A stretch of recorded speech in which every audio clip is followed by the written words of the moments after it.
So everybody makes their senior prom out to be this big, like, end-all, be-all of your life when you're finishing up high school.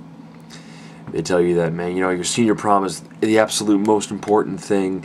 You gotta make sure it's memorable, that you spend all the right amounts of money, and you get the right date, and you get this whole thing going well, because this will define your high school experience, no matter how bad the previous 4 years were. Anyways, I never really bought into that, but I did want to go to the senior prom as kind of a last-ditch effort to solidify in my mind and in the minds of other people that I was more cool than I thought I was.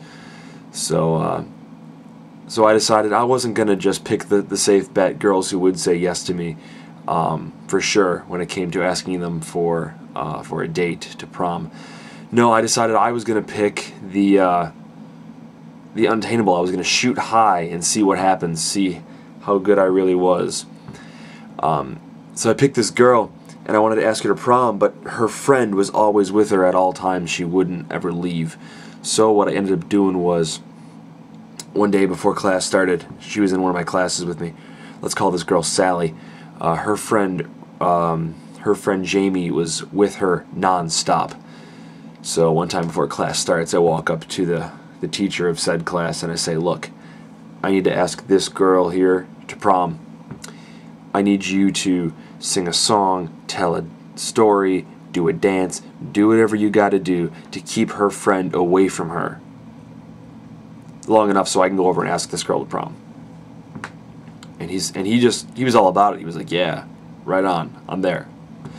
So he's like, Jamie, can you come up to the front of the room? She's like, why? I have my papers here. Do you want to see them? And she's like, oh, I need you to look at the grade book. And she says, oh, I can show you my grades. I can read them to you, blah, blah, blah. And after a couple of minutes of fighting, he finally was just like, get over here. And she had to come up to the front of the room. Meanwhile, I pounced. I said, Sally, I really think it'd be great if you and I went to prom together. You're a great girl. I think that'd be a lot of fun. What do you say? She's like, well, I don't know, I'll talk to you later, and I just need to think about it. So she takes some time, and she calls me that evening and says, hey, about prom, I don't know what I want to do yet, and I want to go. I'm not sure who with yet, but not you. And I was like, oh, okay. And so I decided right then and there, I had compromised myself. I had bought into this whole prom idea that I had so loathed, and I decided to make amends for my mistakes. So I convinced a whole bunch of other people who were friends of mine not to go, and we had a big get-together at my house that same night, and we had a great time and spent about $40 total between like 8 people, and my friends spent $200 or $300 a piece, and I asked them how it was, and they responded, meh.